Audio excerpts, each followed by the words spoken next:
Welcome back my dear students. आज हम देखेंगे chemistry of non aqueous solvent.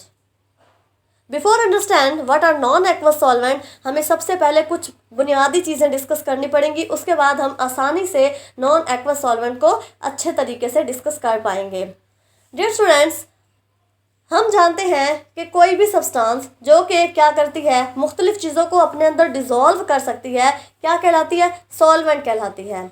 A substance or a compound which can dissolve other compounds called as a solvent।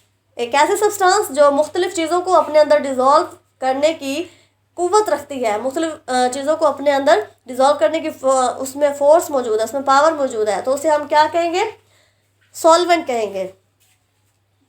मिसाल के तौर पर हम लेते हैं वाटर। वाटर क्या करता है? अपने अंदर मुख्तलिफ चीज़ों को डिज़ोल्व कर लेता है। कैसे डिज़ोल्व कर लेता है? हम पानी में नमक मिलाते हैं, है ना। NaCl हम वाटर में जब मिक्स करते हैं तो वो क्या हो जाता है? डिज़ोल्व हो जाता है और वो हमें नज़र भी नहीं आता। इसी तरह और भी कई किस्म के सॉल्ट्स मौजूद हैं, इसी तरह शुगर और बहुत सारी एग्जांपल्स भरी पड़ी हैं जो क्या है कि वाटर के अंदर डिज़ोल्व हो जाती हैं। तो सॉल्वेंट वो स्पीशी और कंपाउंड होगा जो कि अदर सब्सटेंसेस को अपने अंदर डिज़ोल्व कर सकता हो। Hope you understand what are the solvents. So in this video we will discuss about the introduction of the non-aqueous solvents. We will discuss about the classification of non-aqueous solvents. Then we will discuss the physical properties of the non-aqueous solvents, and we will also understand the chemical reactions of non aqueous solvents. उसके बाद कुछ examples हैं non aqueous solvents की जिन्हें हम कोशिश करेंगे कि इसी लेक्चर में आपके साथ शेयर कर ली जाए। अगर ना हो पाए तो हम इंशाल्लाह नेक्स्ट वीडियो में उन्हें डिस्कस कर लेंगे। ओके माय डियर स्टूडेंट्स, तो सॉल्वेंट का हमें पता चला कि a substance which has the power of dissolving other substances is called as a solvent. Example के तौर पर हमने क्या लिया? वाटर। डियर स्टूडेंट्स, एक इम्पोर्टेंट चीज़ मैं आपको बताऊं, जो वाटर है उसे यूनिवर्सल सॉल्वेंट भी कहा जाता है। इसके भी कुछ रीजंस हैं वाटर को क्यों यूनिवर्सल सॉल्वेंट्स कहा जाता है। बेसिकली डियर स्टूडेंट्स, जो हमारा वाटर है ये क्या है कि ये लिक्विड होता है रूम टेम्परेचर पर, ठीक है। अब ये लिक्विड है, इसका मतलब है कि इसके साथ रिएक्शन करवाना नहायत ही आसान है। मतलब इसे हमें कोई मेल्ट शेल्ट करने की भी ज़रूरत नहीं पड़ेगी। ये गैशियस फॉर्म में भी नहीं है, हर जगह पाया जाता है और रूम टेम्परेचर पर ये लिक्विड होता है, तो इसके साथ रिएक्शन करवाना आसान होता है। और एक और रीज़न, वाटर हर जगह मौजूद होता है। ये भी नहीं कि कोई बहुत ही ज़्यादा महंगी तरीन, हाँ कीमती है ये, अगर हमें इसकी कदर करनी चाहिए और हमें इसे वैसे फजूल में ज़ाया भी नहीं करना चाहिए। ये अल्लाह ताला की नेमत है, इसके बगैर हम जिंदा भी नहीं रह सकते। So it is found everywhere. So एक इसकी और इम्पोर्टेंट रीज़न है कि वाटर को यूनिवर्सल सॉल्वेंट कहा जाता है। और इसका जो डाई इलेक्ट्रिक कॉन्स्टेंट होता है, इसकी जो डाई इलेक्ट्रिक कॉन्स्टेंट की वैल्यू होती है वो बहुत ही ज़्यादा हाई होती है, 80 एट 20 डिग्री सेंटीग्रेड, ठीक है। उसके अलावा इसकी जो लिक्विड रेंज होती है वो बहुत ज़्यादा लॉन्ग होती है, 0 to 100 डिग्री सेंटीग्रेड, इसलिए ये बहुत सारी चीज़ों के साथ रिएक्ट कर सकता है, ठीक है। यही रीज़न है कि जो वाटर है इसे यूनिवर्सल सॉल्वेंट कहा जाता है। ओके माय डियर स्टूडेंट्स, आप सॉल्वेंट के बारे में तो बहुत अच्छे तरीके से समझ चुके हैं। तो अब हम देखते हैं कि नॉन एक्वस सॉल्वेंट क्या होते हैं, जो कि हमारा मेन टॉपिक है। Dear students, non aqueous solvents are other than water. Water aqueous solvent है, उसके अलावा जो फ्लूइड फॉर्म में, जो लिक्विड फॉर्म में चीज़ें मौजूद हैं, सिर्फ वाटर तो नहीं ना दुनिया में मौजूद जो कि फ्लूइड फॉर्म में मौजूद हो।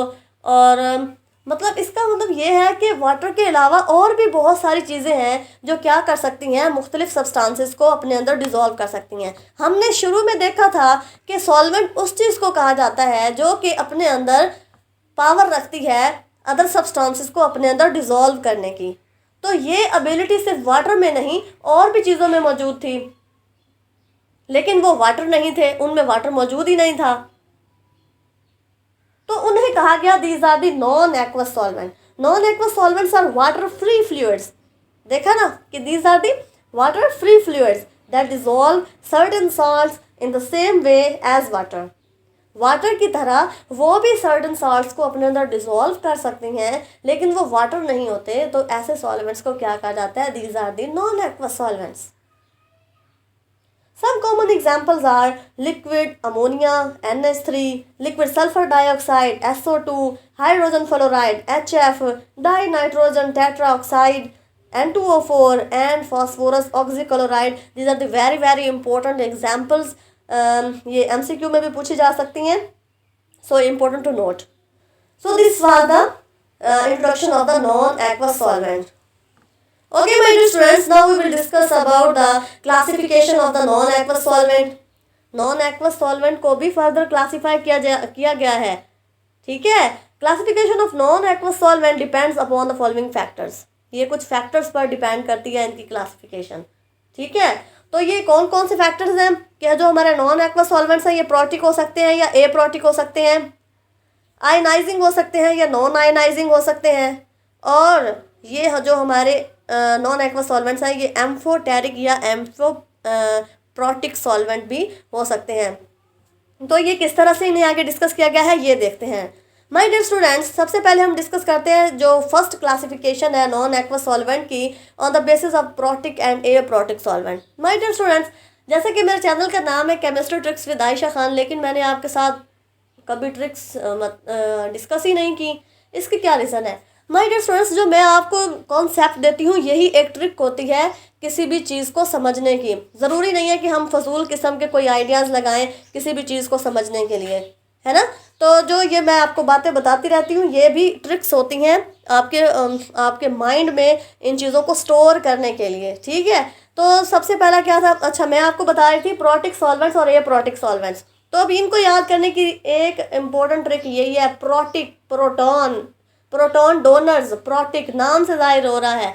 तो मतलब ऐसे सॉल्वेंट्स, ऐसे नॉन एक्वस सॉल्वेंट्स जो क्या करते हैं, जिनमें हाइड्रोजन मौजूद होती है, वो हाइड्रोजन को डोनेट कर सकते हैं. तो ऐसे सॉल्वेंट्स को हम क्या कहते हैं, प्रोटिक सॉल्वेंट. एग्जांपल के तौर पर यहाँ पर मौजूद है ammonia, hydrogen fluoride, hydrogen cyanide, H2SO4, sulphuric acid, इस तरह एसिटिक एसिड. तो इन तमाम जो सॉल्वेंट्स मैंने जिनकी आपको एग्जांपल्स बताई हैं, इन तमाम में क्या मौजूद है, हाइड्रोजन मौजूद है ना. तो ये एक ट्रिक क्या इन्हें याद करने का कि जिनमें हाइड्रोजन मौजूद होगा वो प्रोटिक सॉल्वेंट होंगे. अगर उसके बरक्स देखा जाए, उसके ऑपोजिट साइड में देखा जाए, तो ऐसा सॉल्वेंट जिनमें हाइड्रोजन मौजूद ना हो वो एप्रोटिक सॉल्वेंट होंगे. Yes of course these are the aprotic solvent. तो सिर्फ ज़्यादा डिटेल में बताने की तो ज़रूरत नहीं है ना, आपको समझ आ गया कि जिनमें हाइड्रोजन मौजूद है वो प्रोटिक सॉल्वेंट है, जिनमें हाइड्रोजन मौजूद नहीं है वो एप्रोटिक सॉल्वेंट है. अब मैंने प्रोटिक सॉल्वेंट की आपको एग्जांपल्स बता दी, ammonia, hydrogen fluoride, hydrogen cyanide, sulphuric acid, acetic acid. तो सम एग्जांपल्स हैं हमारे एप्रोटिक सॉल्वेंट्स के. These are the SO2, N2O4, POCl3. These are all the examples of the aprotic solvents. और इनके मॉलिक्यूलर फार्मूला में hydrogen बिल्कुल भी नहीं मौजूद होगा. तो आपसे ये कोई पूछ ले कि what is the difference between the protic and aprotic solvent, तो आपने बताना है कि the solvent which contain hydrogen as their constituent और they contain hydrogen in their molecular formula are called protic solvent, and those solvent do not contain the hydrogen in their molecular formula are called as a aprotic solvents. तो इनको easily हम identify भी कर सकते हैं. अगर हमारे पास कोई MCQ आ जाए तो उसमें अगर आपसे पूछा गया हो कि प्रोटिक सॉल्वेंट इनमें से कौन सा है, तो आपको 3 एग्जांपल दे दी गई होंगी वहाँ पे एप्रोटिक की, और एक वहाँ पर प्रोटिक मौजूद होगा. प्रोटिक वही होगा जिसके साथ हाइड्रोजन मौजूद होगा, और अगर प्रोटिक के बारे में पूछा गया हो तो वहाँ पर 3 प्रोटिक सॉल्वेंट दिए होंगे, साथ में एक एप्रोटिक दिया होगा. एप्रोटिक वही होगा जिसके साथ हाइड्रोजन मौजूद नहीं होगा. So these are the aprotic solvents. Okay, my dear students, the second classification of non-aqueous solvent is based on the factor ionization and non-ionization, means ionizing and non-ionizing solvents. Dear students, ionizing solvents और non-ionizing solvent को याद करने की भी और अच्छे से समझने की भी मैं आपको एक ट्रिक बताती हूँ. जो काम ionizing solvents करते हैं वो काम non-ionizing solvents नहीं कर सकते. मिसाल के तौर पर हमारे आयनाइजिंग सॉल्वेंट्स क्या हैं, वो पोलर होते हैं. इट मीन्स के जो नॉन आयनाइजिंग सॉल्वेंट है वो नॉन पोलर होंगे. ओके, सबसे पहले हम डिस्कस कर लेते हैं आयनाइजिंग सॉल्वेंट्स को, उसके बाद नॉन आयनाइजिंग सॉल्वेंट्स को, और फिर मैं आपको इनकी समरी बता दूंगी. So ionising solvents are the polar. Ionising solvents क्या होते हैं, ये पोलर होते हैं. ये अब आयनाइजिंग है तो आयनिक कंपाउंड को अपने अंदर डिजोल्व कर सकेंगे, है ना. ये आयनाइजिंग है तो आयनिक कंपाउंड्स को अपने अंदर डिजोल्व करेंगे, ठीक है. उसके बाद ये क्या करेंगे, ये आयनिक रिएक्शंस देंगे. Ionic reactions occur in these solvents. अब ये आयनाइजिंग सॉल्वेंट है तो इनमें रिएक्शन भी तो आयनिक होने चाहिए, है ना। तो सब कुछ यहाँ पे आयनिक चल रहा है। उसके अलावा ये सेल्फ आयनाइजेशन भी करते हैं, ठीक है। अगर इन्हें और कोई ना मिले तो ये अपने एक दूसरे के साथ भी रिएक्ट कर लेते हैं, कहते हैं कोई बात नहीं, और कोई ना सही तो हम खुद तो है ना। ये अपने आप को मनवाते हैं, सेल्फ आयनाइजेशन करते हैं, ठीक है। तो सेल्फ आयनाइजेशन को ऑटो आयनाइजेशन भी कहा जाता है, और इस पर एक थ्योरी भी दी गई थी जो कि मैं आपको आगे डिस्कस कर दूंगी आपके साथ, ठीक है। Okay my dear students, they have high value of dielectric constant. इनके जो डाइइलेक्ट्रिक कांस्टेंट होता है उसकी वैल्यू बहुत ज़्यादा हाई होती है। ये डाइइलेक्ट्रिक कांस्टेंट होता है, ये भी हम आगे डिस्कस करेंगे। एग्जाम्पल्स हैं इनकी जी, ammonia, sulphur dioxide, N2O4, phosphorus oxychloride POCl3, hydrogen fluoride HF and sulfuric acid H2SO4. These are all examples of ionizing solvents. अब ये हमने पीछे जो आयनाइजिंग सॉल्वेंट्स होते हैं इनके बारे में हमने डिस्कस किया कि ये सेल्फ आयनाइजेशन करते हैं। तो किस तरह से सेल्फ आयनाइजेशन करते हैं, सबसे पहले यहाँ पर एग्जांपल दी गई है आपको अमोनिया की। हमारे पास 2 अमोनिया के मॉलिक्यूल मौजूद हैं जो कि आपस में क्या कर रहे हैं, सेल्फ आयनाइजेशन कर रहे हैं। कोई और तीसरा जो है कंपाउंड या कोई मॉलिक्यूल मौजूद नहीं है, खुद सोल्यूशन में सिर्फ अमोनिया मौजूद है। तो ये क्या करेंगे, सेल्फ आयनाइजेशन का प्रोसेस करेंगे। इनमें से एक अमोनिया क्या करेगा, अपने दूसरे अमोनिया भाई को क्या करेगा, एक प्रोटॉन डोनेट कर देगा। तो एक जो है हमें मिलेगा NH4 पॉजिटिव अमाइड आइन, और एक हमें मिलेगा अमोनिया एसिड और ammonia base, NH4 positive plus NH2 negative. इसी तरह हमारे पास एग्जाम्पल है 3 हाइड्रोजन फ्लोराइड की, और उसके अलावा हमारे पास है 2H2SO4 की। इसके अलावा SO2 प्लस SO2, सेम फिर वही सेल्फ आयनाइजेशन वाला प्रोसेस। तो ये थे हमारे आयनाइजिंग सॉल्वेंट। और दूसरी क्या थी क्लासिफिकेशन, यही दूसरी क्लासिफिकेशन की दूसरी टाइप क्या है, non ionizing solvents. Non ionizing solvents मैंने डियर स्टूडेंट्स आपको पहले ही बताया कि जो आयनाइजिंग सॉल्वेंट है वो नॉन आयनाइजिंग सॉल्वेंट से डिफरेंट है, एक दूसरे से ऑपोजिट है, ठीक है। इनमें कोई तीसरी बात नहीं है। मतलब जो वर्क आयनाइजिंग सॉल्वेंट्स कर रहे हैं, तो जो हमारे नॉन आयनाइजिंग सॉल्वेंट है उसके ऑपोजिट चलेंगे, ठीक है। तो इनकी आपस में बनती नहीं है, इसलिए इनको क्लासिफाई कर दिया गया है। Basic properties of non aqua solvents are, ये नॉन पोलर होते हैं, ठीक है। वो पहले वाले क्या थे, पोलर थे। So non ionizing solvents are non polar. ये अपने अंदर नॉन पोलर और न्यूट्रल कंपाउंड्स को डिसॉल्व करते हैं, जबकि जो हमारे आयनाइजिंग सॉल्वेंट थे वो क्या कर रहे थे, आयनिक कंपाउंड्स को अपने अंदर डिसॉल्व कर रहे थे। उसके अलावा जो हमारे जो नॉन आयनाइजिंग सॉल्वेंट्स हैं ये नॉन आयनिक रिएक्शन देते हैं, जाहिर सी बात है, नॉन आयनाइजिंग है तो नॉन आयनिक रिएक्शन देंगे। Do not undergo self ionization, इनमें सेल्फ आयनाइजेशन का प्रोसेस बिल्कुल भी नहीं होता, जबकि हमारे आयोनाइजिंग सॉल्वेंट में सेल्फ आयनाइजेशन हो रही थी। Have low value of dielectric constant, उनकी क्या थी, हाई थी। Ionizing solvents have high value of dielectric constant. On the other hand non ionizing solvents have do not have high value of dielectric constant. इसके जो examples हैं हमारे पास benzene, carbon tetrachloride etc. So these are our ionizing and non-ionizing solvent. And third classification is acidic और basic.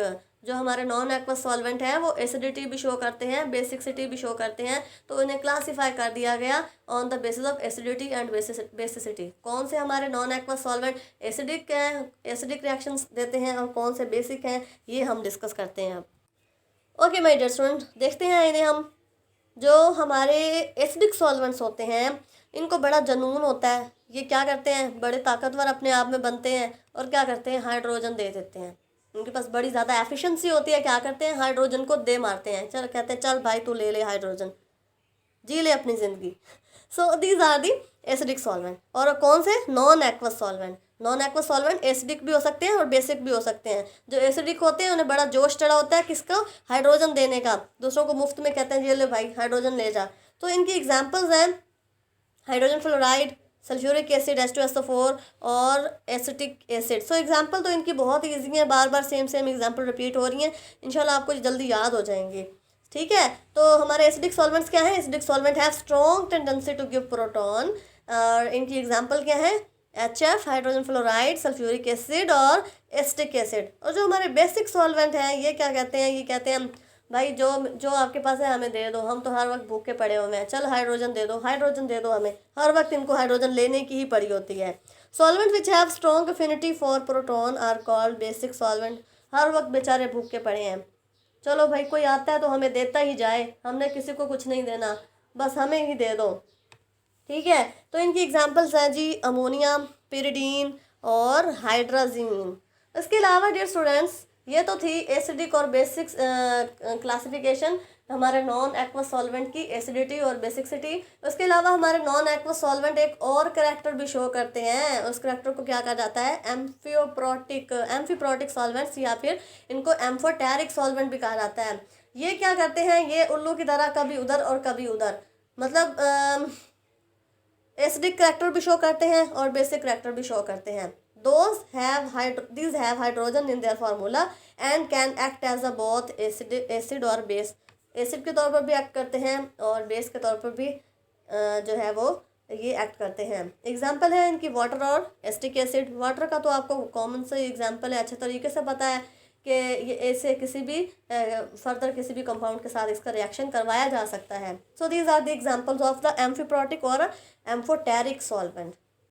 Okay my dear students, अब बारी आती है हमारी auto ionization theory of solvent system की। My dear students, auto ionisation कोई नई चीज़ नहीं है, ये वही चीज़ है जो हम पीछे डिस्कस कर चुके हैं, सेल्फ आयनाइजेशन। दो सेम कंपाउंड आपस में आयनाइजेशन कर रहे हैं तो उस प्रोसेस को क्या कहा जाता है? Self ionization. तो ये जो हमारी auto ionization theory of solvent है, ये वही चीज़ है। ऑटो मतलब सेल्फ आयनाइजेशन का दूसरा नाम ऑटो आयनाइजेशन होता है। ठीक है, अच्छा जी, ठीक है। तो क्या ये थ्योरी क्या कि हमें कहती है based on the mode of self ionization of the solvent, पहली बात जो मैंने आपको पहले बता दी। और ये कहती है कि जो हमारा सॉल्वेंट होता है वो दो डिफरेंट पार्ट्स का कॉम्बिनेशन होता है। इसका एक पार्ट होता है एसिडिक और इसका दूसरा पार्ट होता है बेसिक। ठीक है, क्या कहती है कि जो हमारा सॉल्वेंट है वो स्प्लिट होता है दो पार्ट्स में, एसिडिक पार्ट में और बेसिक पार्ट में। वो सब्सटेंस जिसकी कंसंट्रेशन ज़्यादा होती है, मतलब अगर हमारी एसिडिक जो हमारे सॉल्वेंट का जो एसिडिक पार्ट है वो अगर ज़्यादा है, नहीं समझ आ रही? मैं बताती हूँ। देखें, हमारा सॉल्वेंट है, स्प्लिट हुआ दो पार्ट्स में, एसिडिक में और बेसिक में। ठीक है, अब जो एसिडिक अगर मतलब एसिडिक पार्ट की कंसंट्रेशन ज़्यादा है तो हमें अंदाज़ा लगा लेना चाहिए कि जो हमारा सॉल्वेंट था वो एसिडिक था। अगर बेसिक पार्ट की कंसंट्रेशन ज़्यादा है तो वो हमें बता रही है कि क्या है कि हमारा जो सॉल्वेंट है आया कि वो बेसिक है। ठीक है, एग्जांपल यहाँ पे दी गई हैं NH4Cl की। NH4Cl को स्प्लिट करवाया गया in the presence of ammonia, it give rise to NH4 positive plus Cl negative. यहाँ पर NH4 पर प्लस चार्ज है, इट मीन्स कि ये एसिडिक है क्योंकि ये प्रोटॉन दे चुका है, पीछे हम डिस्कस कर चुके हैं। Cl नेगेटिव यहाँ एक्ट कर रहा है एज अ बेस, तो यहाँ Cl की कंसनट्रेशन बिल्कुल कम है, NH यहाँ पर 4 मौजूद है। तो इसका मतलब यह है कि जो NH4Cl था हमारा, ये क्या था? एसिड था। ठीक है, ये हमारा सॉल्वेंट यहाँ पर क्या एक्ट कर रहा है? As an acid. इसी तरह NaNH2 है हमारा, उसके अलावा FeCl3, PoCl3, ये सारी एग्जांपल्स यहाँ आपको दिखाई गई हैं जिनसे बआसानी अंदाज़ा लगाया जा सकता है कि कौन सा हमारा सॉल्वेंट आया कि एसिडिक है या फिर बेसिक है। उसके अलावा माय डियर स्टूडेंट्स, अब आते हैं हम फिजिकल प्रॉपर्टीज ऑफ सॉल्वेंट्स। कौन सा solvent? Non aqueous solvent. So तो नहीं गया, इसलिए मैं कह रही थी कि कौन सा सॉल्वेंट है ये? Non aqueous solvent. Non aqueous ही होंगे, हम उन्हीं के बारे में डिस्कस कर रहे हैं, इसीलिए तो आपने इस वीडियो को क्लिक किया है, क्योंकि आप नॉन एक्वस सॉल्वेंट को समझना चाहते हैं। कोई बात नहीं, मजाक चलता रहता है माय डियर स्टूडेंट्स। अब देखते हैं फिजिकल प्रॉपर्टीज ऑफ सॉल्वेंट्स को। सबसे पहला क्या है? डाइलेक्ट्रिक कांस्टेंट है। मैंने पीछे आपको बताया था कि मैं डाइलेक्ट्रिक कांस्टेंट को आगे बताऊंगी, तो अब कान खोल कर सुनना है कि डाइलेक्ट्रिक कांस्टेंट क्या होता है। My dear students, dielectric constant यहाँ पर आपको फार्मूला बताया गया है, F is equal to Q positive Q negative by dr²। ठीक है, तो ये जो F है ये क्या है? कोलम्बिक फोर्स है। किसके दरमियान? Q पॉजिटिव और Q नेगेटिव के दरमियान। Coulombic force of attraction between two ions in the product. ठीक है, in the product of two ions divided by square of distance between the charges and again divided by dielectric constant. यहाँ पर जो हमारा D है ये क्या है? इसे कहा जाता है डाई इलेक्ट्रिक कॉन्स्टेंट। यहाँ पर जो हमारा R² ये शो कर रहा है distance between the two charges. ठीक है, Q पॉजिटिव Q नेगेटिव, यही हमारे दो चार्जेस है जिनके दरमियान में जो डिस्टेंस है वो R² शो कर रहा है। और F क्या है? Coulombic force of attraction. ठीक है डियर स्टूडेंट्स, अगर हमारा डाइलेक्ट्रिक कांस्टेंट डी की वैल्यू हाई होती है, इसका मतलब ये है कि जो हमारी कोलम्बिक फोर्स ऑफ अट्रैक्शन है वो कम है। किसके दरमियान? क्यू पॉजिटिव और क्यू नेगेटिव के दरमियान, मतलब एसिडिक और बेसिक पार्ट जो है हमारे सॉल्वेंट का, उसमें क्या है कि वो जो फोर्स ऑफ अट्रैक्शन है वो कम है। तो इसका मतलब ये है कि क्यू पॉजिटिव और क्यू नेगेटिव क्या है, वो वीक हैं। अगर हमारे डाइलेक्ट्रिक कांस्टेंट की वैल्यू जो है वो लो होती है तो वो क्या हुआ, जो हमारे coulombic force of attraction between two charges Q positive और क्यू नेगेटिव है वो क्या होगी, ज़्यादा होगी। इसका मतलब यह है कि ये इन्वर्सली प्रोपोर्शनल है, एक की पावर अगर कम हो रही है तो दूसरी की बढ़ रही है।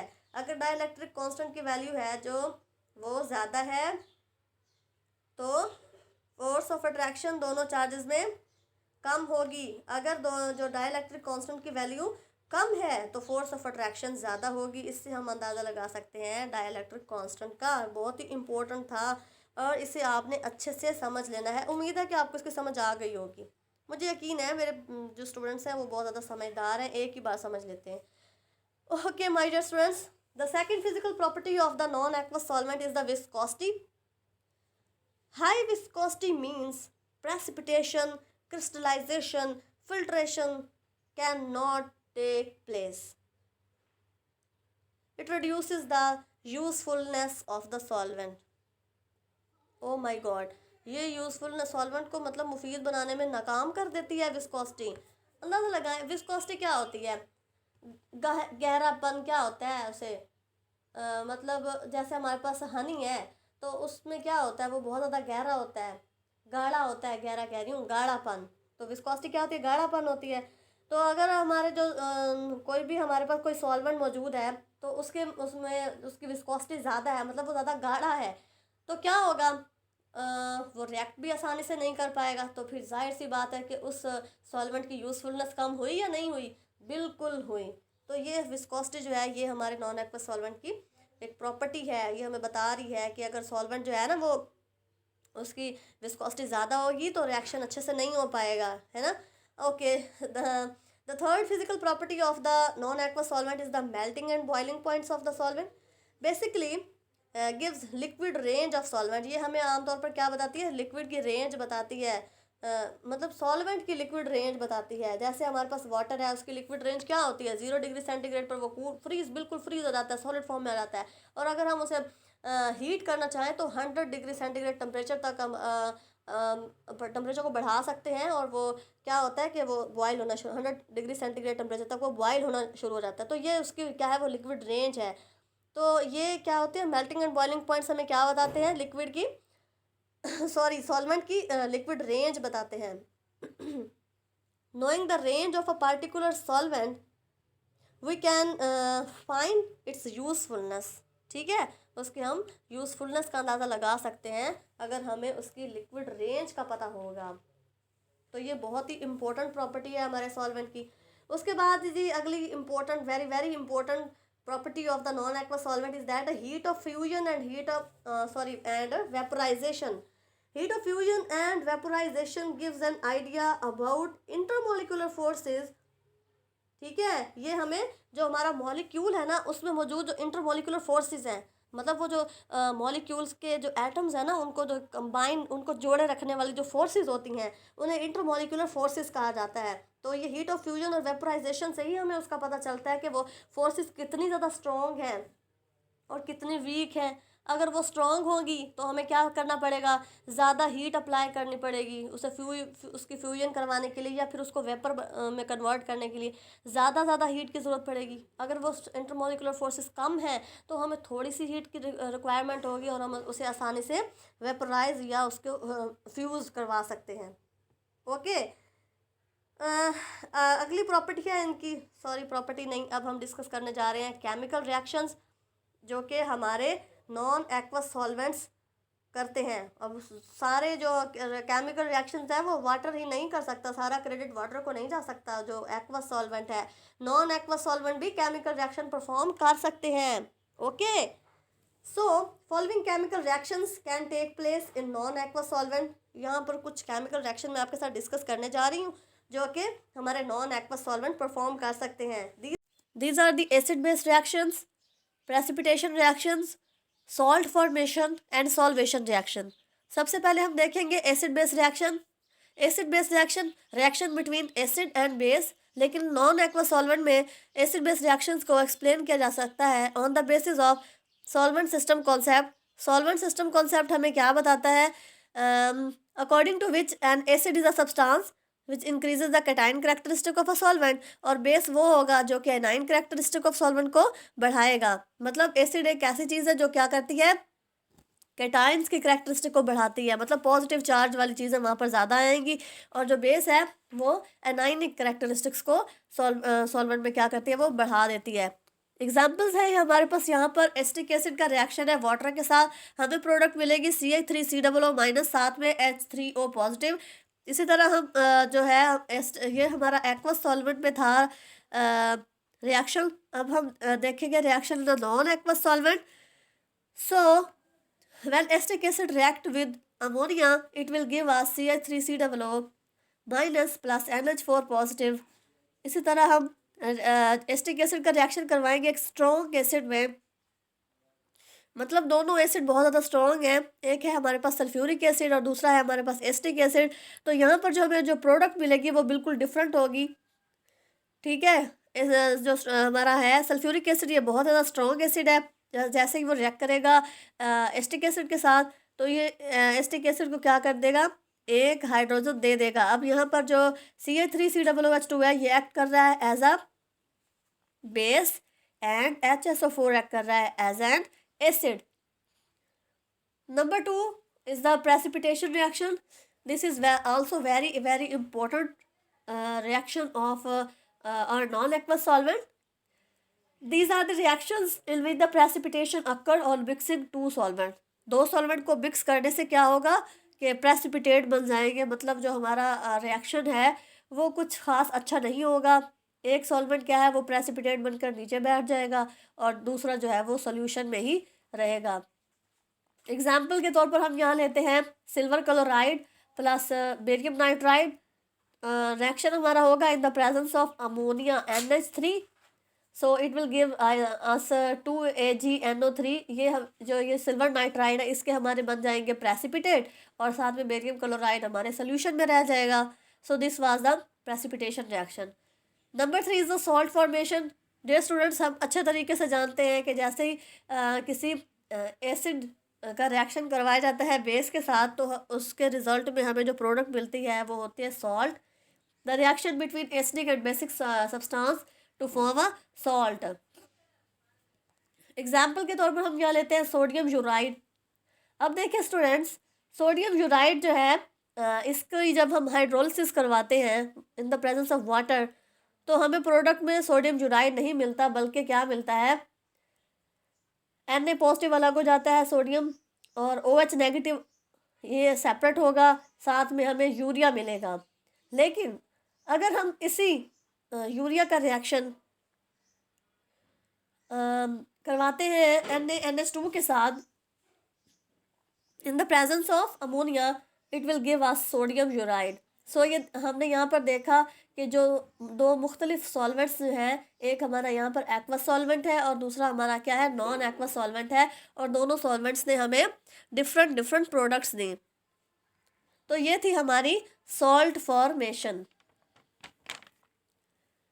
नेक्स्ट है स्टूडेंट्स हमारा the solvation reaction. This is the last reaction. Dear students, solvation reaction ऐसे रिएक्शन को कहा जाता है जिसमें क्या हो कि जो दोनों हमारी मॉलिक्यूल्स हैं सॉल्वेंट के, एक दूसरे के साथ सिंपली आकर अटैच हो जाते हैं, और उनके बीच में कोई ख़ास मतलब रिएक्शन नहीं होता। सिंपली दोनों सॉल्वेंट्स क्या होते हैं, वो एक दूसरे के साथ आकर अटैच हो जाते हैं। Reaction in which the molecule of the solvent get attach to a solute species. ठीक है, जो सॉल्वेंट्स होते हैं वो सिंपली सोल्यूट स्पीशी के साथ आकर अटैच हो जाते हैं, और ऐसे रिएक्शन को क्या कहा जाता है? Solvation reaction. एग्जाम्पल्स यहाँ आपको बताई गई हैं। एक देख लेते हैं, यहाँ पर हमारे पास कॉपर सल्फेट है प्लस 4NH3। जब ये आपस में रिएक्ट करेंगे तो हमें क्या देंगे? CuSO4। सेम टू सेम वही, मतलब उसमें कोई तब्दीली भी नहीं आएगी, सोल्यूट और सॉल्वेंट में कोई भी तब्दीली नहीं आएगी, कोई चेंजिंग नहीं होगी, सिंपली वो एक दूसरे के साथ आकर अटैच हो जाएंगे। इसके बाद CuCl2 का रिएक्शन है वाटर के साथ, यहाँ पर भी सेम वही प्रोसेस होगा। इसी तरह बेरियम सल्फेट का रिएक्शन अब 3H2SO4 के साथ है, तो यहाँ पर भी सिंपली जो है वो सोल्यूट आकर सॉल्वेंट के साथ अटैच हो गया। So reaction in which the molecule of the solvent get attach to a solute species are called as a solvation reaction. Solvation of cations through ion dipole interaction between the positive cation and the negative end of the dipole or through coordinate bond, and the solvation of anions occur through ion dipole interaction between the negative ion and the positive end of the solvent dipole or through hydrogen bonding in case of solvents such as the water, ammonia and hydrogen fluoride.